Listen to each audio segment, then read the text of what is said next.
गुरु चरणामृज निर्भर भक्ता संसार अचिराद मुक्ता सेन्द्रिय मानस नियमा देवम दक्षसि निज हृदयस्थम देवम भज गोविंदम गोविंदम भज मूढ़मते।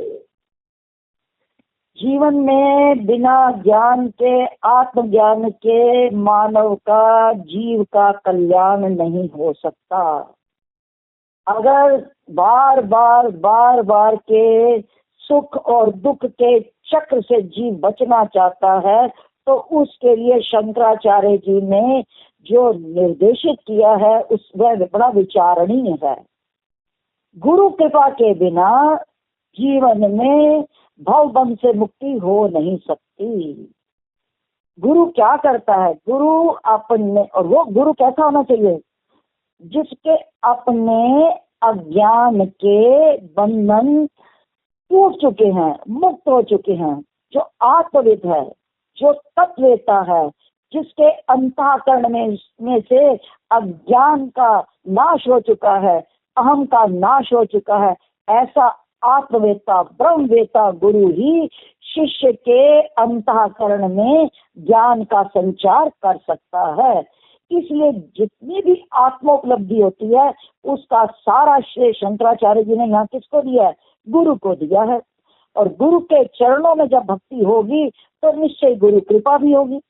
और ये बात जो शंकराचार्य जी ने यहाँ कही है, गुरु चरणामृत अम्बुज निर्भर भक्ता, गुरु के चरणों को अम्बुज मैंने कमल की तरह उन्होंने प्रस्तुत किया है और उस पर ही जो निर्भर है, जहाँ वो आ सकता है जो भक्त। क्यों? यही बात गोस्वामी तुलसीदास ने भी गुरु की महिमा में कही है, सभी ने कही है, ऐसी बात नहीं है, कबीर साहब ने भी कही है। तो गुरु क्या करता है? गुरु की भक्ति से क्या सुपरिणाम निकलता है?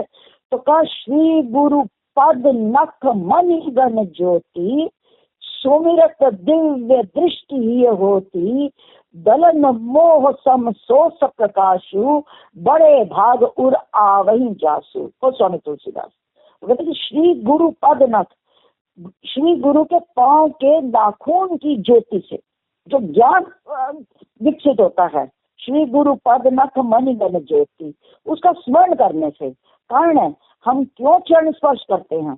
चरण स्पर्श करने का अर्थ है कि जो भी व्यक्ति विशेष है उसका आधार क्या है, उसका अधिष्ठान क्या है, वह किस पर टिका हुआ है। तो गुरु किस पर टिका? गुरु के ज्ञान। तो जो चरण स्पर्श किया जाता है इसका अर्थ है कि गुरु के ज्ञान को नमस्कार किया जाता है। जो भक्त उस चरण कमलों तक अपने आप को सीमित कर लेता है उसका परिणाम क्या होता है? वो संसार चक्र से कैसे मुक्त होता है? अचिराद। अचिराद मैंने शीघ्र ही, इस संसार के बंधनों से अचिराद मैंने अत्यंत शीघ्र ही क्या हो जाता है? वो मुक्त हो जाता है। तो मुक्त कैसे होना है? जीते जी मुक्त होने की बात प्राय कही जाती है वेदांत में। जब अज्ञान हृदय ग्रंथि नाश, जब अज्ञान का हमारे हृदय रूपी ग्रंथि से नाश हो जाता है, अज्ञान की ग्रंथि जब चली जाती है तब मोक्ष हो जाता है। तो अज्ञान किससे जाएगा? ज्ञान से। और ज्ञान कहाँ से मिलेगा? गुरु से। गुरु का अर्थ यही है, गु शब्दस्तु अंधकारा ऋतु ऋणुद्धिवाचका। गु का अर्थ गु ही है, अंधकार छिपा हुआ। रू का अर्थ ऋणुद्धि मैंने रोक देना। जो अपने ज्ञान के प्रकाश से साधक आत्मा के अंतःकरण में पड़े हुए युग युग के अज्ञान के अंधकार का नाश करने की सामर्थ्य रखता है, वो गुरु है। सेंद्रिय मानस नियमादेवम। फिर क्या करना है? इस संसार में रहते हुए गुरु के चरणों पर हम जब निर्भर हो जाते हैं तो सेंद्रिय मानस, जो इंद्रियों के प्रति जो दुर्वार जो गति है इंद्रियों के सहित, तो कहा इंद्रियों के सहित उस मन को कहाँ लगा दे? तो संयम कर। जब इंद्रियों के सहित संयम होता है इसका अर्थ है मन भी नियंत्रण में हो गया, इंद्रियां भी। इसे क्या कहते हैं? शम और दम पर हमारा क्या हो जाए? नियंत्रण। शम है मानसिक जितनी भी परेशानी है, विकृतियां हैं, मन मानापन, जो मन का आचरण है उस पर भी कंट्रोल हो जाए, दमन हो जाए। और दम माने इंद्रियां, जो इंद्रियां भी बहिर्मुखी होती हैं। तो जिसकी इंद्रियां बहिर्मुखी, जिसका मन जिसके अधीन नहीं है, तो निश्चित रूप से वो गर्त में पड़ेगा। कौन सा गर्त है ये जन्म के बाद मरण, मरण के बाद जन्म, निरंतर इसी गर्त में आवागमन के चक्र में पड़ा रहेगा। तो इसको कहाँ देखना है? इसको, इस मन को संयमित करके तू कहाँ देख अपने आप को? अपने हृदयस्थ देव को देख, क्योंकि परमात्मा का है अपने हृदय में, अंतःकरण में।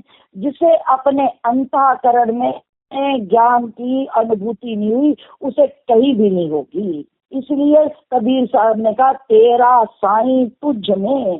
तेरा साईं बाहर नहीं है, जो पूपन में बास, जैसे फूल के अंदर फूल की सुगंध होती है। फिर कभी आगे कहते हैं, कस्तूरी कुंडली बसई मृग ढूंढे बन माही, ऐसे घटी घटी राम है दुनिया देखत नाही। कि जो हिरण है उसकी नाभि में क्या होती है? कस्तूरी। वो कस्तूरी उसे पागल कर देती है और वो बाहर भटकता है, इधर उधर भागता है, पर उसे ये नहीं पता जिसकी वो खोज कर रहा है वो उसके अपने ही हृदय में है, अपनी ही नाभि में है। कस्तूरी कुंडली बसई मृग ढूंढे बनमाई, ऐसे घटी घटी राम है। राम कहाँ नहीं है? रमनते योगिनो अस्मिन इति राम। जिसमें योगियों का मन रमन करता है वो राम है। और राम कहाँ नहीं है? मैं अगर राम को देखना चाहे तो घट घट में, कण कण में समाया है। और जिसको घट घट में, कण कण में राम नहीं दिखाई देता, भगवान राम नहीं दिखाई देते, उनको कुछ दिखाई ही नहीं देता। जो कण कण में भगवान राम को ना देख करके सिर्फ स्थान विशेष तक सीमित करता है, तो उसको लाभ भी बड़ा सीमित मिलता है। क्यों? जी हरि जैसा जानिया, जो हरि को जैसा जानता है, तिनको तैसो लाभ, उनको वैसे ही लाभ मिलता है।